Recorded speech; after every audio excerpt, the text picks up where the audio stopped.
Saúdo a todos com a paz do Senhor. Estamos aqui para iniciar mais uma live da nossa escola dominical da Igreja Congregação Azeredo, Assembleia de Deus de Pindamonhangaba. Congregação que é dirigida pelo nosso pastor Renato Melo e presidida pelo nosso pastor nas igrejas em geral, pelo pastor Crivaz em Pindamonhangaba. Então estamos aqui nesse momento para aprender um pouco mais da palavra de Deus, para que tudo que nós aqui vamos falar seja edificante para nossas vidas, pois assim eu me preparei para poder estar ministrando essa aula e de antemão agradeço ao pastor Renato por me confiar esse momento, essa oportunidade. Irei orar nesse momento em agradecimento a Deus por esse momento, para que me inspire pelo Espírito Santo para que possamos ministrar essa aula e que essa aula entre nos corações, de nossos corações, e possa ser edificante para as nossas vidas. Aproveito também para, nessa oração, fazer uma oração em ação de graça pelos aniversariantes da minha família dessa semana, ao Wellington, que fez aniversário quinta-feira, no 16, e ao meu filho Jeff Dryan, que faz hoje. Que Deus continue abençoando suas vidas, dando graça e muita força para vocês. E que vocês continuem firmes na presença de Deus, porque vocês são bênçãos em nossas vidas, dada por Deus. Querido Deus Todo-Poderoso, eis que nesse momento estamos aqui, Pai, para ministrar essa aula. Uma aula importante e interessante para os nossos dias. Uma aula que, conforme as nossas revistinhas, ela já foi publicada há quase um século atrás, como já disse o nosso pastor. Pelo nosso pastor, que foi publicada por ele em 1993, olha só quantos anos, e ainda hoje ela representa muito para a nossa vida. Ela fala do nosso momento em que vivemos. Uma lição interessantíssima para nossos dias, para que possamos entender que a palavra se renova a cada dia. Que mesmo escrito há tanto tempo atrás pelo pastor Eurico Bergenstein, que hoje não se encontra no nosso meio, como já foi mencionado pelo nosso pastor na primeira lição, mas é uma lição contemporânea e que mesmo hoje vivemos situação. Então que possamos aprender dessa palavra, Pai, e que o Senhor nos inspire, que o Senhor nos mostre a seus filhos que estão nesse momento nessa tela, ouvindo isso que será apresentado aqui, meu Deus. Obrigado por essa oportunidade, e que o Espírito Santo seja presente nesse momento na nossa vida. Eu peço e agradeço em nome de Jesus. Vamos então dar início à nossa lição. Lição 3 da nossa revistinha. Essa revistinha que já foi apresentada algumas vezes, né? Os princípios divinos em tempo de crise. Uma revistinha escrita há quase 10 anos atrás, mas que ainda fala toda a verdade da nossa vida. Do qual o pastor Eurico Bergson escreveu e ainda continua presente em nossa vida no dia de hoje. Lição 3, o despertamento renova o altar. Então vamos falar hoje desse despertamento que renova o nosso altar. O texto áureo está em 1 Reis, capítulo 1, 1 Reis, capítulo 18, versículo 30. E diz assim: Então Elias disse a todo o povo: Chegai a mim. E todo o povo chegou a ele. E reparou o altar do Senhor que estava quebrado. A verdade prática, Satanás jamais derrotará o crente cujo altar é constantemente renovado pelo Espírito.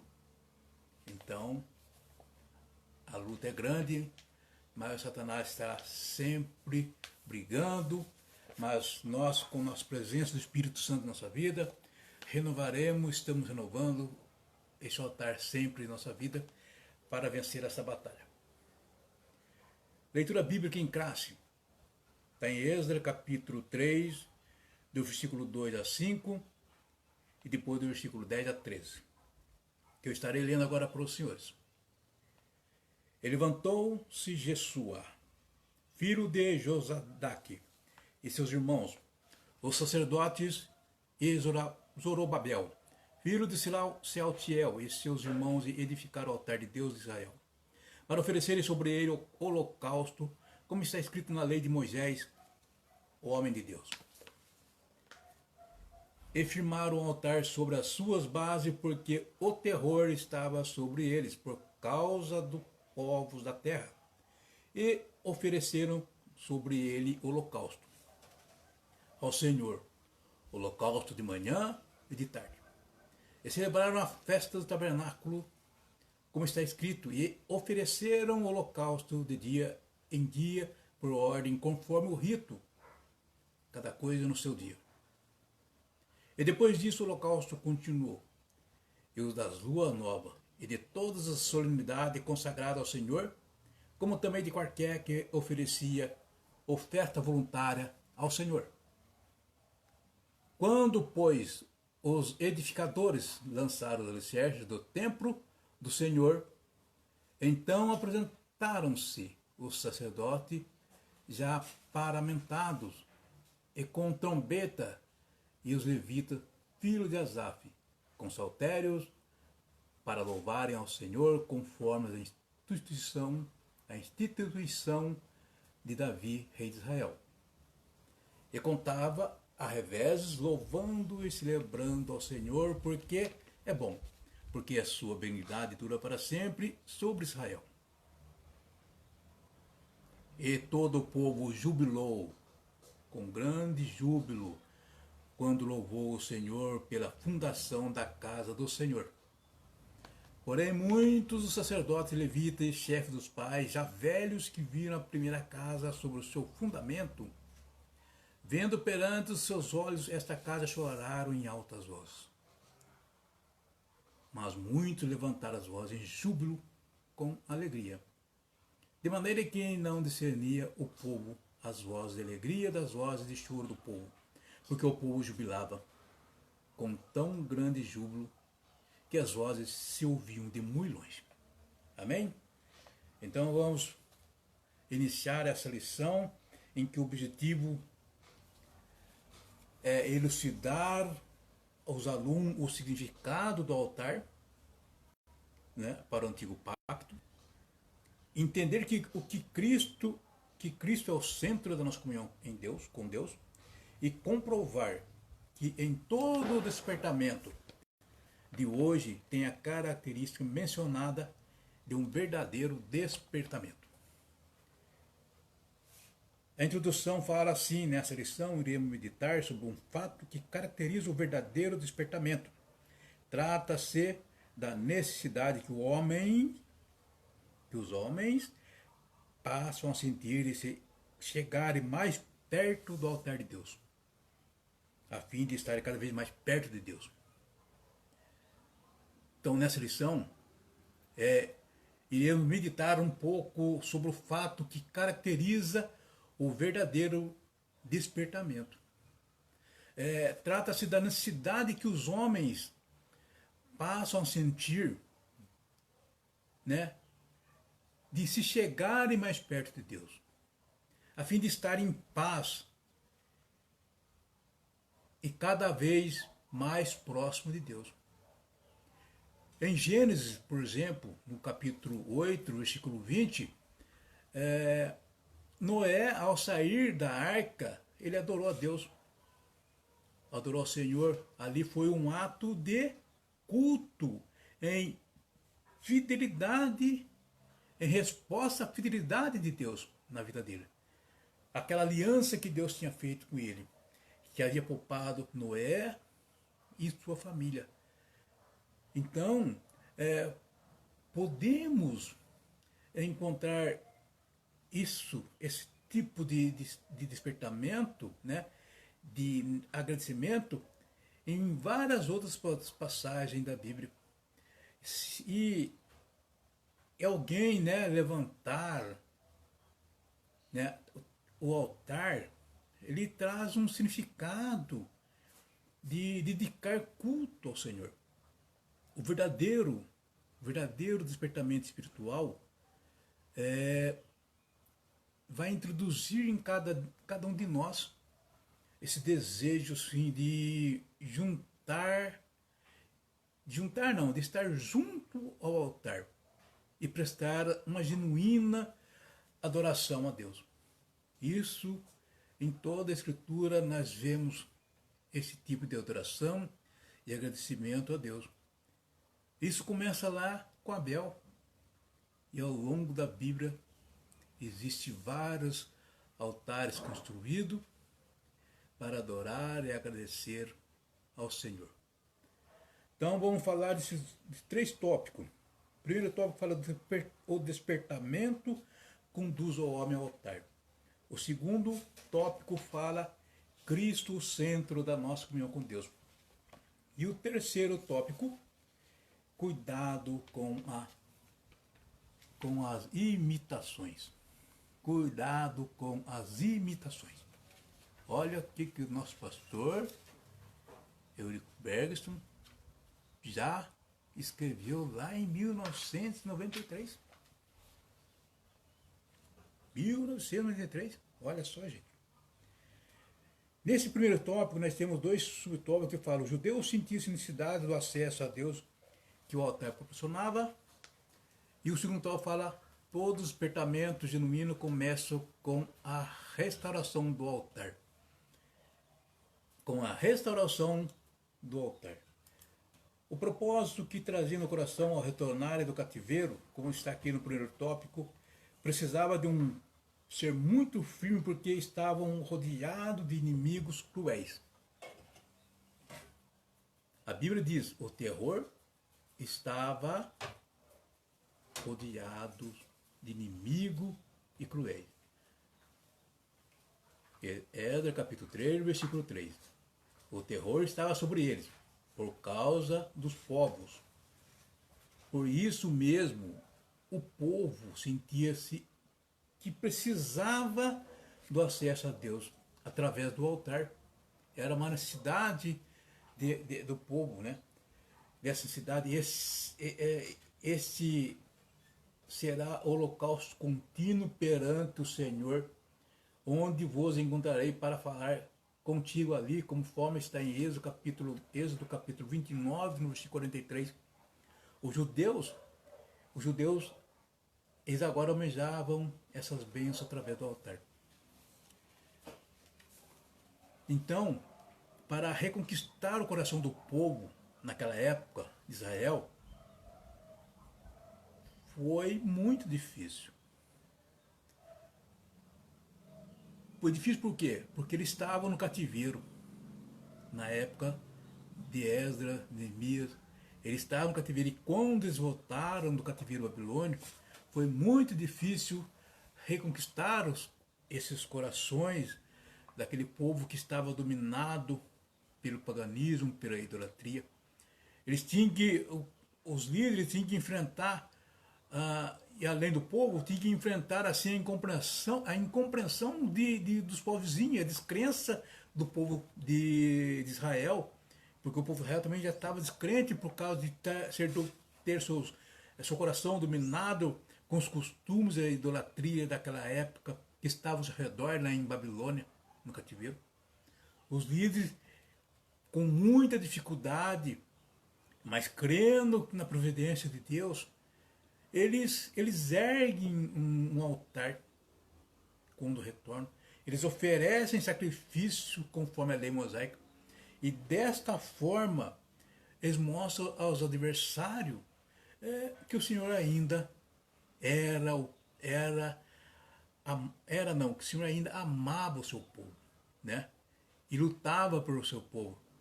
E não há por que temer. Quando se ergue um altar para Deus, crendo em Deus, não tema. Quantas vezes sentimos-se nessa prova, nessa dificuldade, passando por dificuldade, tribulações na nossa vida, nos rodeando, as angústias dentro do nosso ser. Quantas vezes?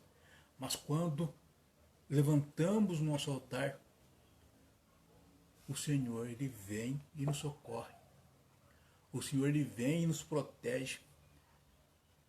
Ele traz o refrigério para o nosso espírito. Ele acalma as tempestades. Ele opera em nosso meio e com toda a força e poder. Então, temos que crer em Deus e levantarmos o nosso altar.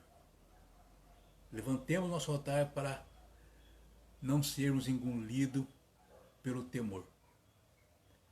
Se tiver que temer, tema a Deus, porque Ele é o nosso refúgio, é a nossa fortaleza. Ele é o nosso socorro bem presente na nossa angústia. Então busquemos a Deus, erguemos nosso altar na sua presença. No tópico 2, né? Se temos que levantar nosso altar, nós vamos ver agora o tópico 2, que fala assim: todo despertamento genuíno começa com a restauração do altar, né? Aqui fala no tempo cita aqui alguns exemplos, no tempo do profeta Elias, quando ele ergueu o altar em meio à incredulidade daquele povo que vivia adorando Baal, né? Os profetas, né, de Baal. Temos também aqui um exemplo que fala sobre Ezequias, quando ele assumiu o rei de Judá, o trono de Judá. Nós temos, aqui fala também sobre quando os judeus voltaram do cativeiro, eles construíram um altar, né, sobre as suas antigas bases. Então foi momentos preciosos na vida dessas pessoas. Momentos preciosos em que creram em Deus. Na Bíblia há vários exemplos de restauração. E quando se fala em avivamento, né, é o mesmo que falar em tornar a vida. É o mesmo que falar em intensificar a vida, avivar, tornar a vida, intensificar a vida. E todos sabemos que a fonte da vida é Deus. Como, aliás, disse o Senhor Jesus à mulher samaritana. Se nós lermos lá em João, capítulo 4, versículo 7 e 14, Jesus fala isso. Que Deus é a fonte da vida, Ele é a nossa esperança. Esse avivamento que correu, né, por exemplo, na época do profeta Elias, no Reino Norte, nos dias tenebrosos de Acabe e Jezabel, o profeta ele foi assim, impelido pelo Espírito Santo de Deus e fez um desafio para aqueles profetas de Baal, aqueles incrédulos, aqueles pagãos, e leva o povo a se decidir por Deus, após o Senhor ter respondido com fogo de orações, a fogo a oração do seu servo, como podemos ver em 1 Reis, no capítulo 18, versículo 20 e 40. Ele desafiou os profetas de Baal para ver quem é que tinha o poder, se eram os deuses pagãos deles ou era o Deus vivo nosso. E foi isso que aconteceu.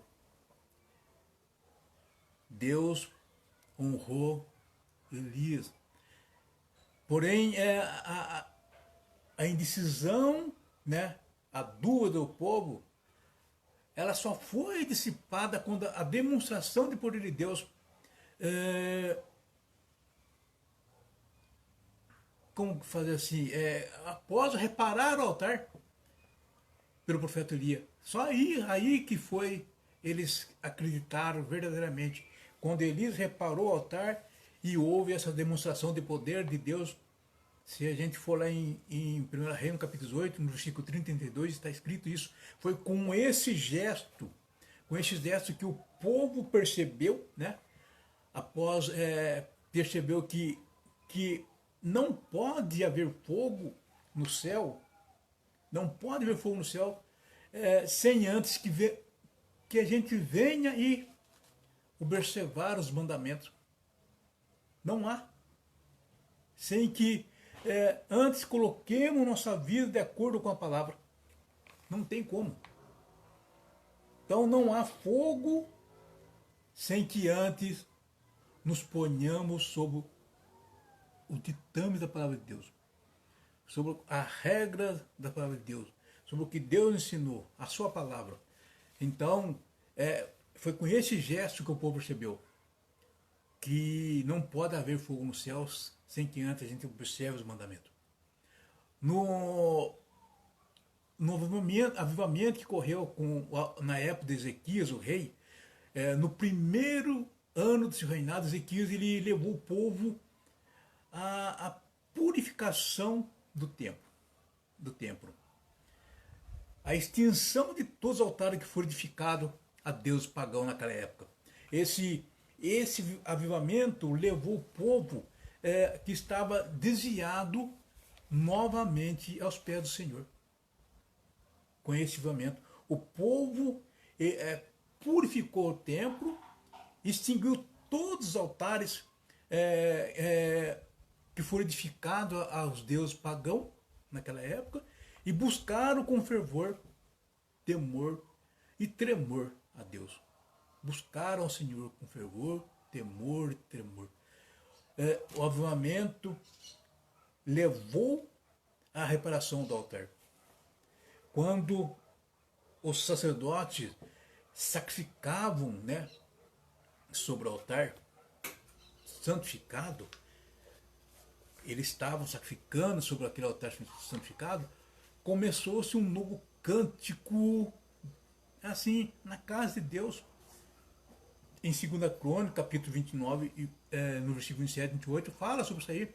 A observância da palavra de Deus, essa observância da palavra de Deus, o seu estudo, aquele estudo prévio, a sua aplicação foram os principais responsáveis pela renovação, a renovação espiritual que se seguiu no capítulo de 2 Crônica, capítulo 29.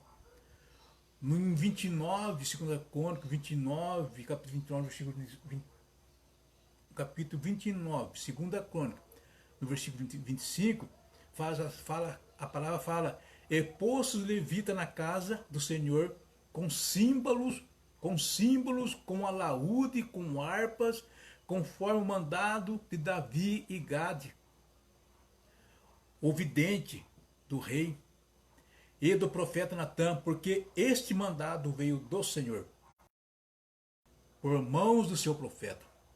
Em 2 Crônica, capítulo 29, ainda no versículo 36, e Ezequias e todo o povo se alegraram por causa disso.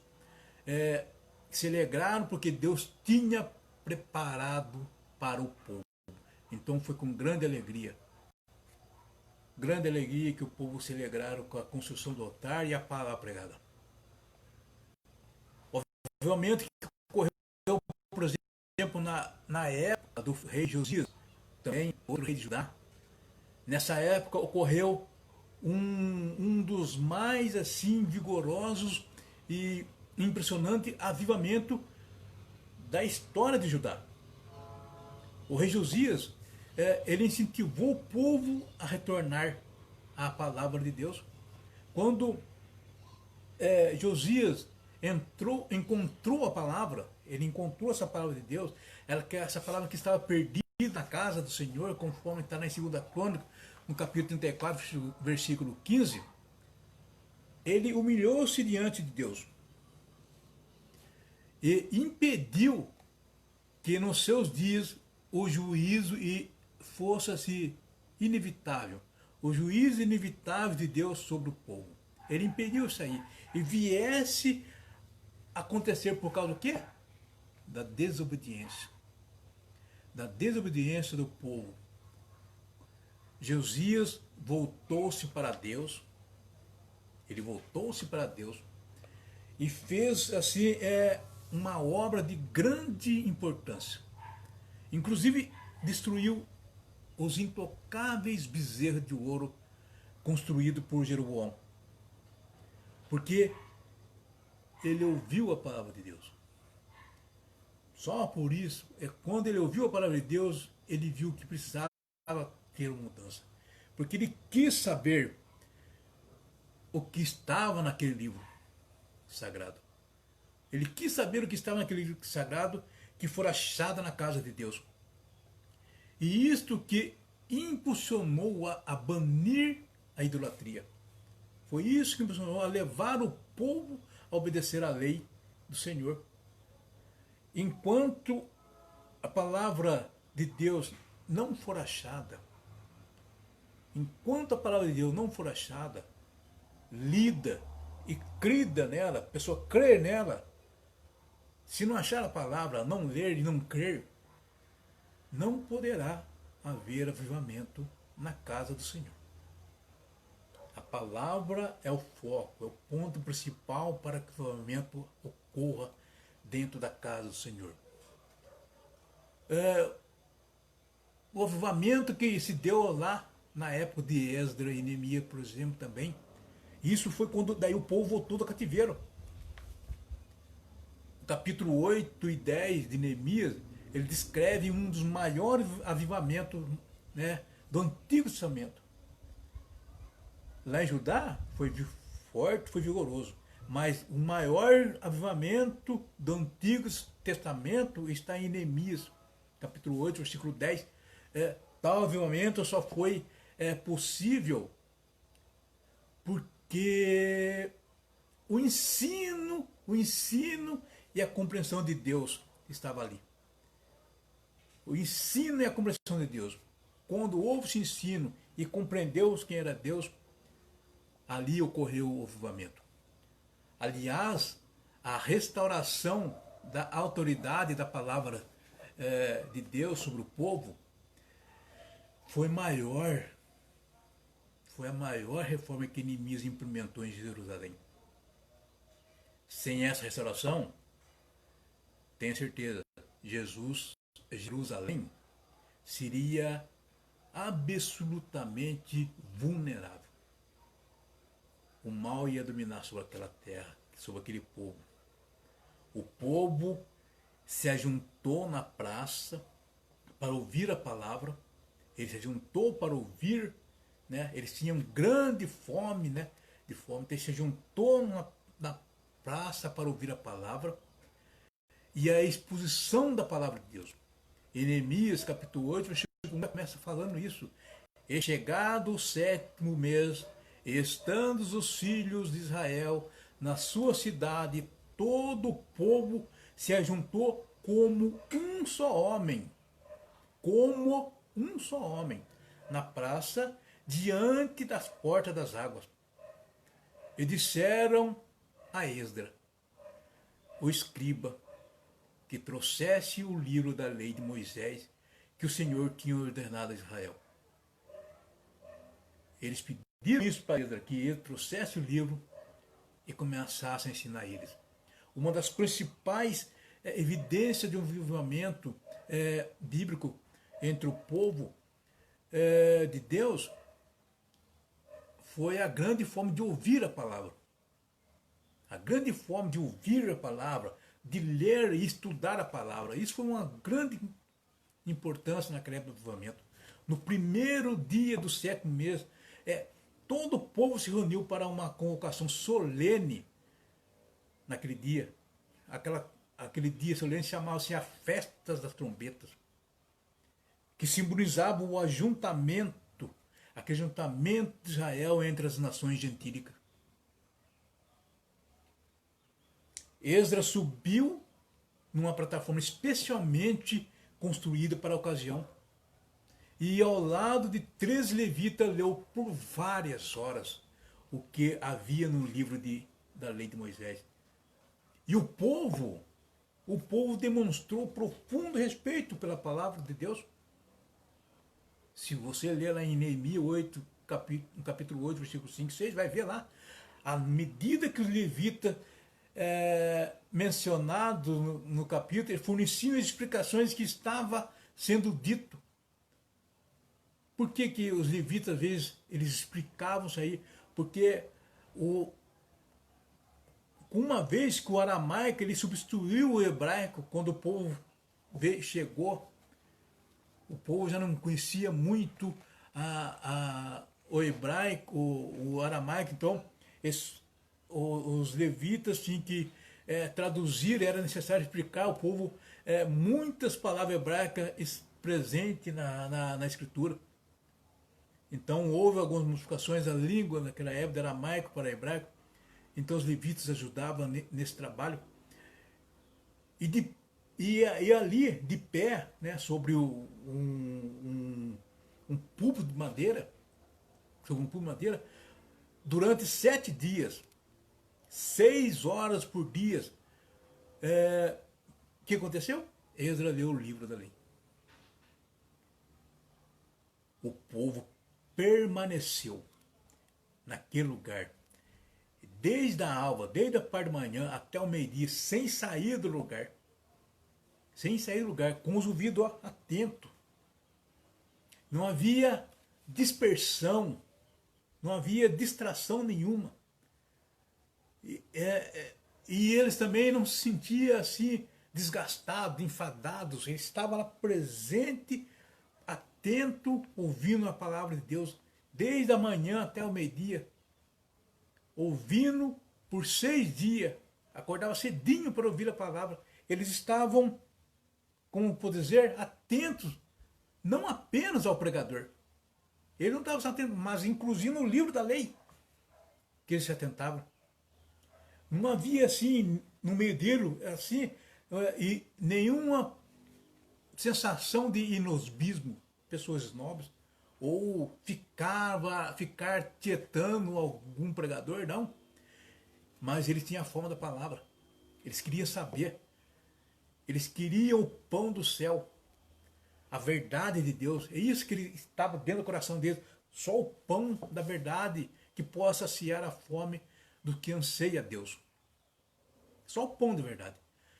Lamentavelmente, irmãos, queridos, em nossos dias vivemos a predominância de uma concepção sem qualquer base bíblica, ou seja, a de que o avivamento às vezes se confunde em nosso dia com supremacia, né, de manifestações sobrenaturais. E que o crente avivado é aquele que participa de tais ambientes, né, onde pouco ou nenhum espaço é dado ao ensino da palavra. Infelizmente é isso que acontece. Pouco espaço é dado ao ensino da palavra. Faz-se tudo de em cima do púlpito, dentro do templo, mas o ensino não é totalmente dado. No entanto, quando abrimos a Bíblia Sagrada, não vemos um só caso de avivamento que não seja centrado, baseado, fundamentado nos ensinos da Escritura Sagrada. Não há. Todos os mandamentos, todas as palavras, todo o avivamento está centrado, baseado no ensino da palavra de Deus. Note que todos os principais avivamentos ocorridos no Antigo Testamento, no meio do povo de Israel, estavam diretamente ligados à doutrina, ao ensino da palavra de Deus. Jamais pode haver avivamento sem que haja doutrina, sem que haja um retorno ao sistema, ao estudo sistemático da palavra de Deus. Jamais. Hoje o povo de Deus, o povo de Deus da nova aliança necessita assim, de um retorno, necessita de um profundo e um urgente avivamento. Eles necessitam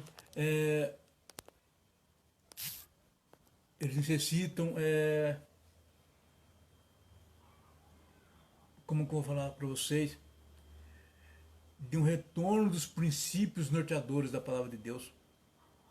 Sem avivamento, a tendência é a decadência espiritual e a secularização da igreja.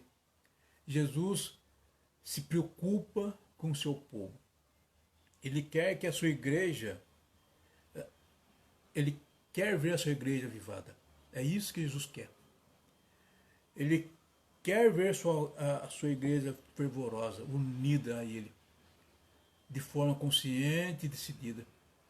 Portanto, avivamento sem ensino é a prática da Escritura Sagrada é apenas um movimento passageiro e infrutífero. Infelizmente, é isso. Vamos agora para o segundo tópico. Esse segundo tópico que é bem extenso. Gostaria de ser rápido para não perder muito tempo a respeito aqui, né? Então, Cristo é o centro das nossas comunhões, da nossa comunhão, e aqui fala em 3, 4, em 2 subtópicos, em várias divisões, fala de toda a Trindade que atuou ativamente na morte expiatória de Jesus. E o segundo tópico que fala o Espírito Santo quer, pelo despertamento, mostrar aos homens a grande vitória de Jesus no Gólgota, quando se fala assim do Pai Celestial, né? Do Cristo, Filho de Deus, Pai antes de fundar o mundo, o Filho de Deus que entregou a si mesmo por nós, o Espírito Santo que nos ajudou e ajuda a vencer, ajudou o Filho a vencer todos os obstáculos, né? O Espírito que revela para a gente, iluminando nossos olhos, o Espírito que ensina, o Espírito que explica, o Espírito que penetra em nossa vida. É isso que esse segundo tópico vai falar, esse Cristo que é o centro da nossa comunicação com Deus. O Antigo Testamento fala a respeito do sofrimento e a ressurreição de Cristo. Jesus, Pedro e Paulo citaram ou mencionaram tais passagens do Antigo Testamento em relação à obra de Cristo. O propósito de toda a pregação paulina sempre foi a cruz ensanguentada. Sempre. Embora Paulo tivesse assim exposto todos os, como fala assim, os desígnios de Deus à igreja, ensinado ao Coríntios a palavra de Deus, o foco de sua pregação e de seu ensino aos incrédulos era Jesus Cristo, o qual pagou na cruz do Calvário a penalidade pelo pecado.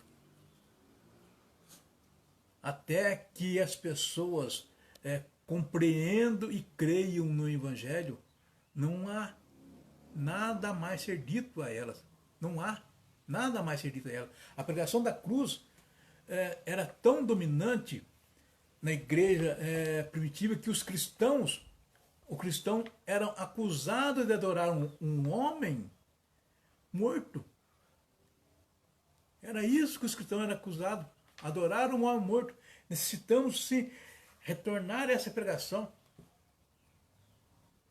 Somente Cristo e crucificado. Essa pregação que precisamos pregar com todo o fervor. A igreja teve sua origem no Senhor Jesus Cristo, conforme está em Efésios capítulo 1, versículo 4. E ele, por sua morte sacrificial e substitutiva, concedeu a vida. Ele concedeu a vida à igreja e ressurreição, a fim de tornar-se soberano, o soberano da igreja. É importante caracterizar que o ser humano reconcilia-se com Deus quando ele restaura o relacionamento justo com Deus, por meio de Jesus Cristo. Na nova aliança, a adoração do povo de Deus,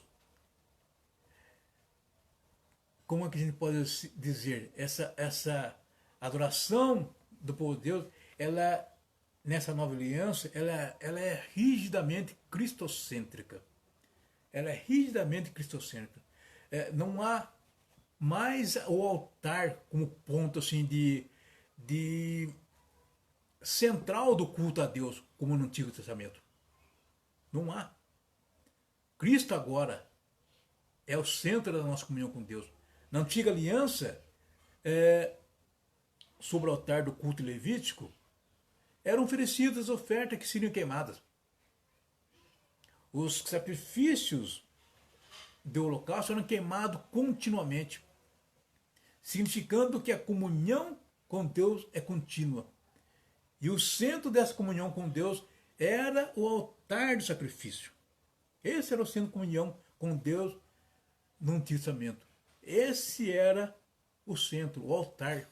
O altar de sacrifício era o centro de comunhão com Deus.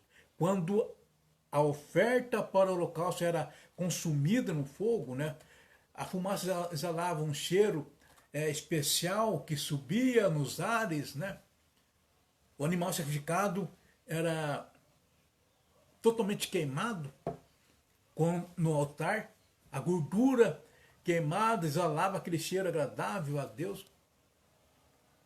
Em Êxodo 29:18 fala: assim queimará todo o carneiro sobre o altar. É um holocausto para o Senhor, cheiro suave, uma oferta queimada ao Senhor. Por causa da regularidade e a frequência com que o sacrifício e o holocausto eram realizados, foi chamado holocausto contínuo. Conforme Êxodo 29:42, um animal limpo, sem defeito, era oferecido ali em substituição ao pecador. O animal é que substituía o pecador. Do mesmo modo como se tomava o sacrifício e colocava sobre o altar. Jesus também foi levantado.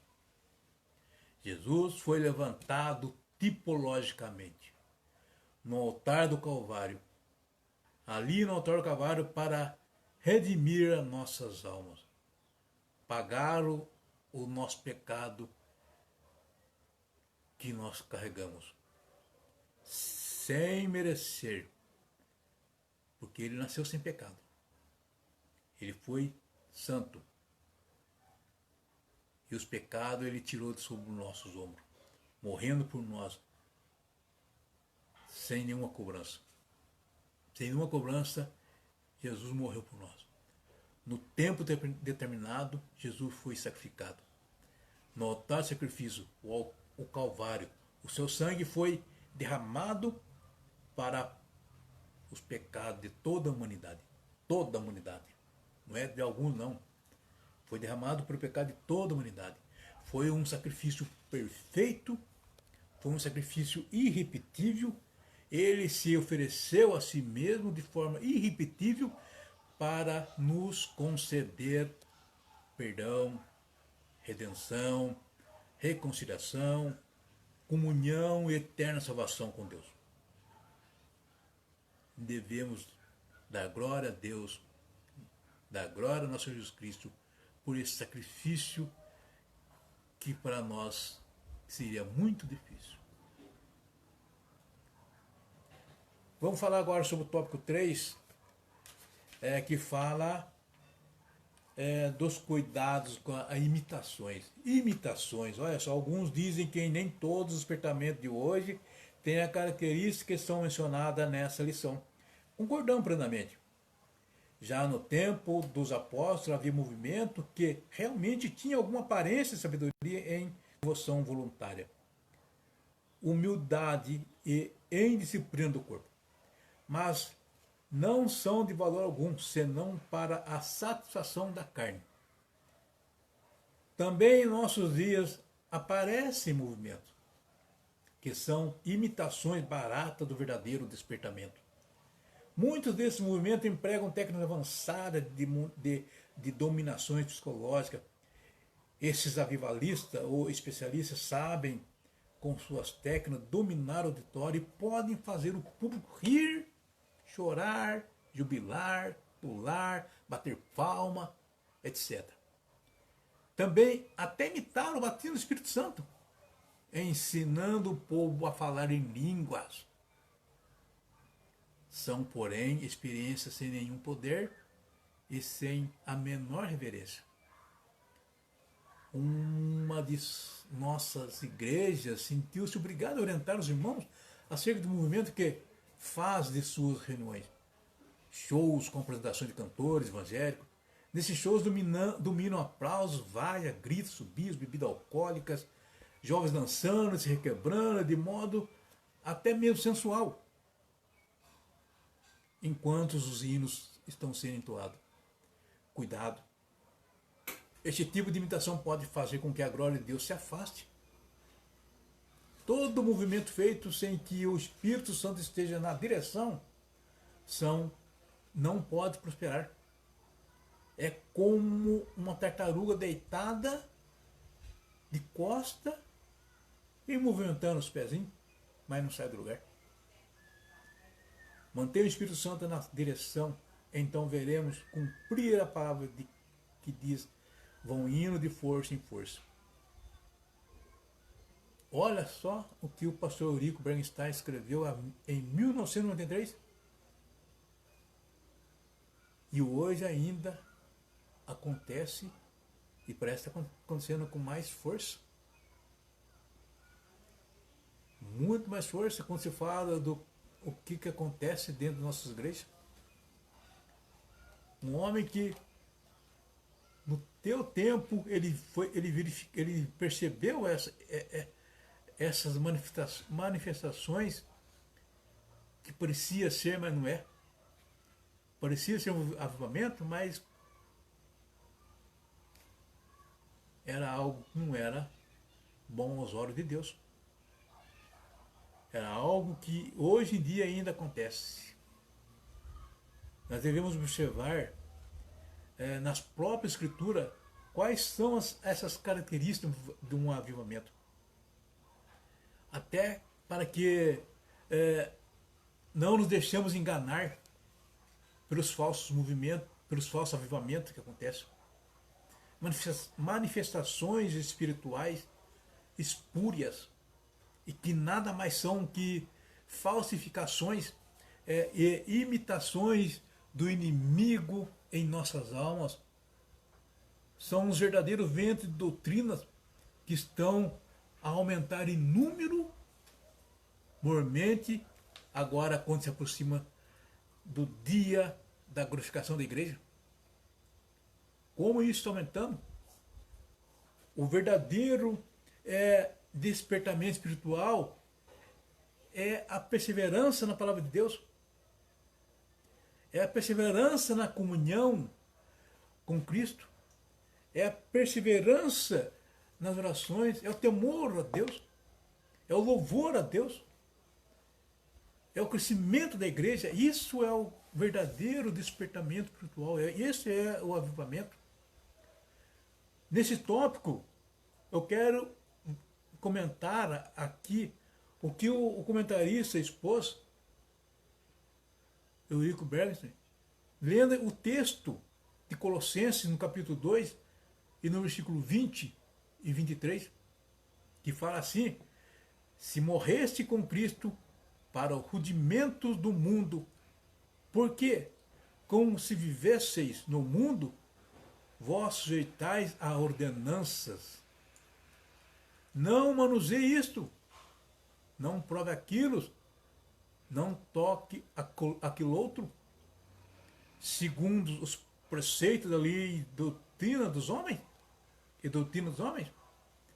pois que todas as coisas com uso se destroem, tais coisas com efeito têm aparência de sabedoria, como culto de si mesmo, de falsa humildade, de rigor ascético, todavia não tem valor contra a sensualidade.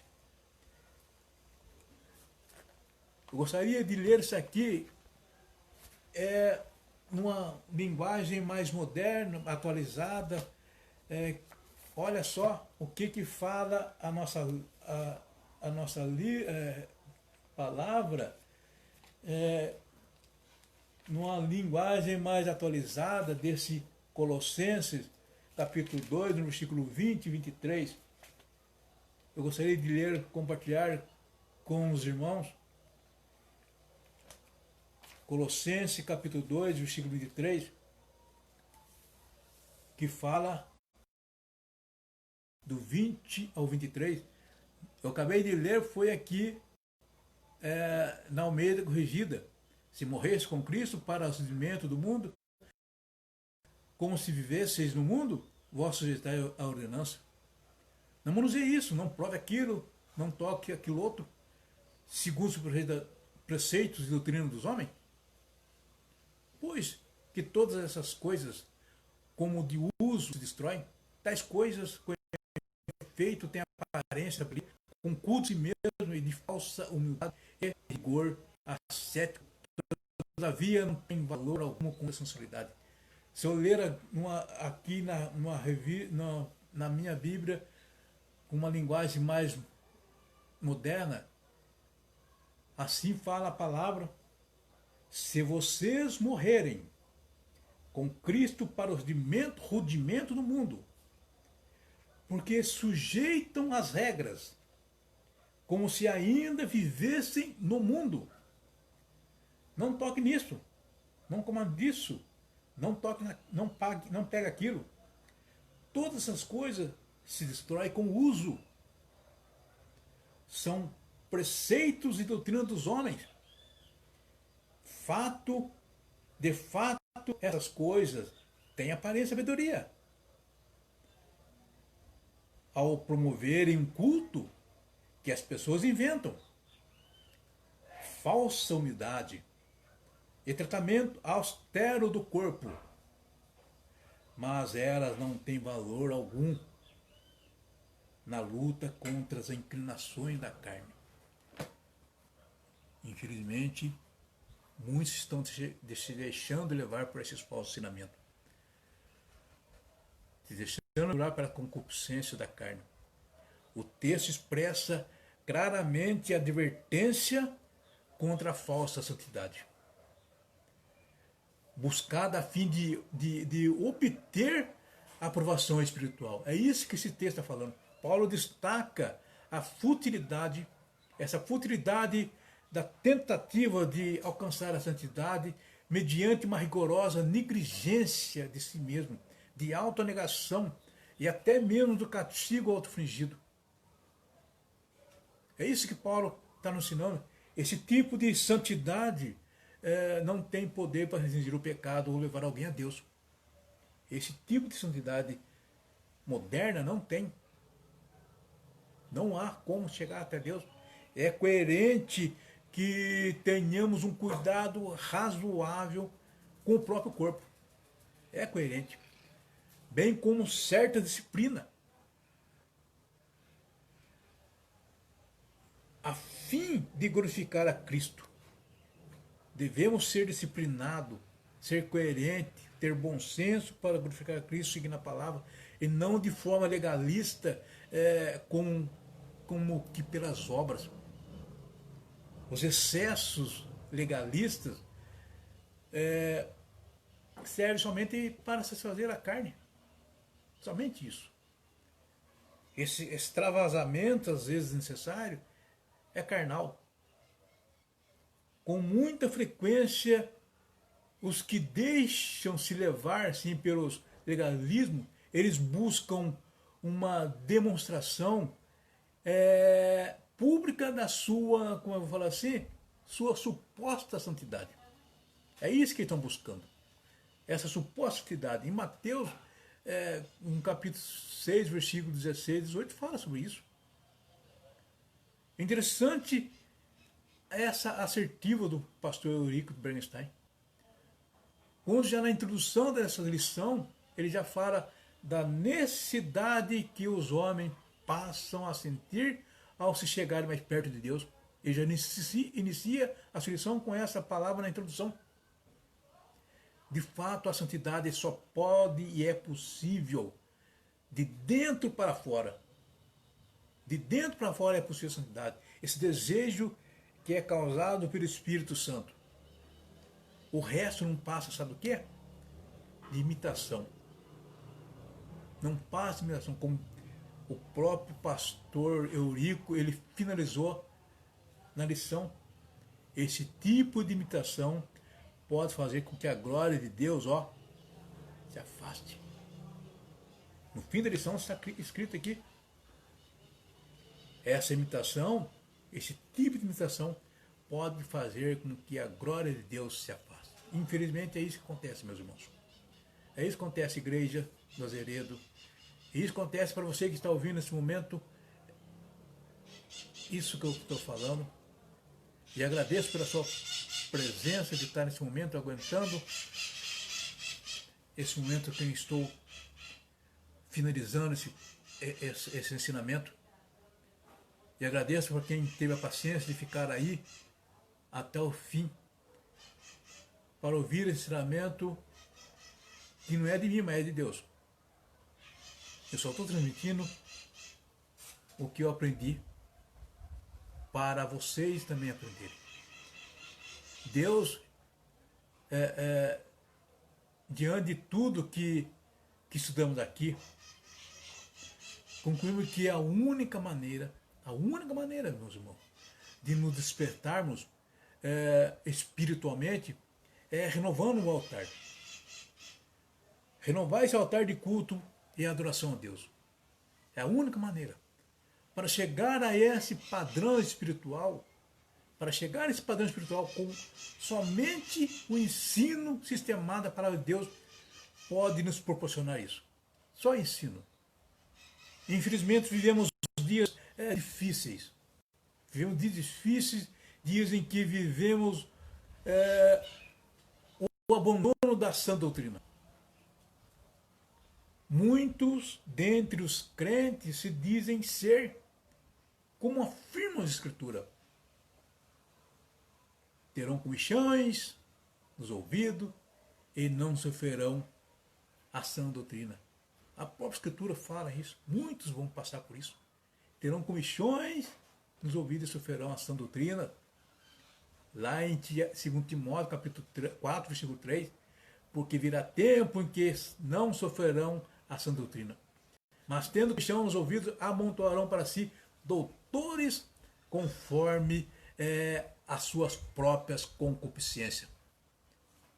Em 2 Timóteo capítulo 4, versículo 3, ainda fala assim, em outra linguagem, em outra tradução mais moderna, pois virá o tempo em que as pessoas já não escutarão o ensino verdadeiro. Seguirão os próprios desejos e buscarão um mestre que lhe diga apenas aquilo que agrada aos seus ouvidos. Isso é uma nova versão.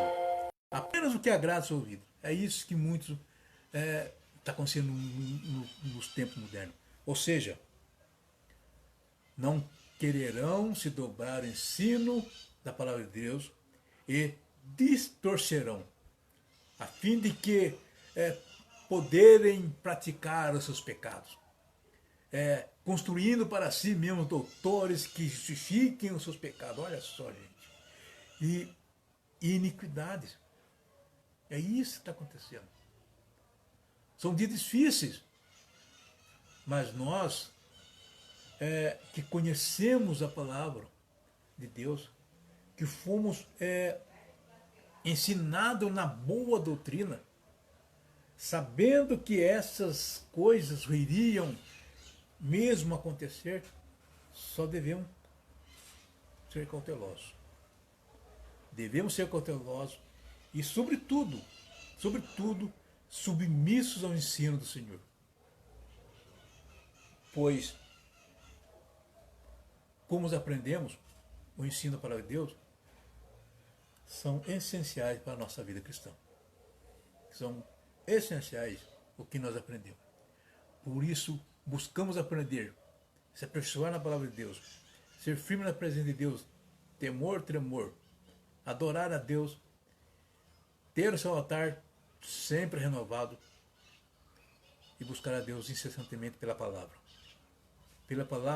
e pelas orações, para que Deus fortifique os seus corações, os nossos corações, e possamos vencer essas diversidades, essa modernidade, esses dias difíceis em que vivemos e que nos rodeiam. É só na presença de Deus que conseguimos vencer essas dificuldades. E nesse momento eu finalizo mais essa lição, agradecendo uma vez por essa oportunidade que tive, permitida pelo pastor Renato, e que possamos guardar nos nossos corações isso aqui, que aqui foi passado. Porque não é eu que estou falando, é a palavra. É a palavra que fala. Então, muitas imitações podem fazer com que Deus se afaste de nós. Então devemos tomar cuidado com isso. Cuidado com as imitações baratas, com os avivamentos que não condiz com a realidade da palavra de Deus. E só a palavra de Deus pode causar o avivamento dentro de nós e dentro da nossa igreja. Obrigado por essa oportunidade.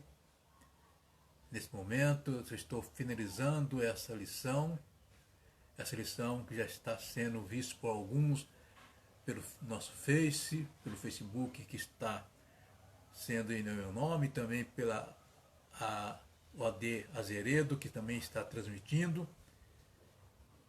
Obrigado a Deus por me permitir trazer essa palavra. Encerro com uma oração de agradecimento. Querido Deus, obrigado por essa oportunidade que o Senhor colocou na minha vida. Um ensinamento muito profundo e que mostra para nós o quanto ainda precisamos estar firmes na sua presença. Renovando cada dia o nosso altar, para que o nosso altar não seja maculado pela maldade do mundo. E que possamos ser purificados e buscar a presença do Espírito Santo sempre e estar em comunhão contigo, meu Pai. Obrigado por esse momento, é que te agradeço em nome de Jesus. Amém. Glória a Deus.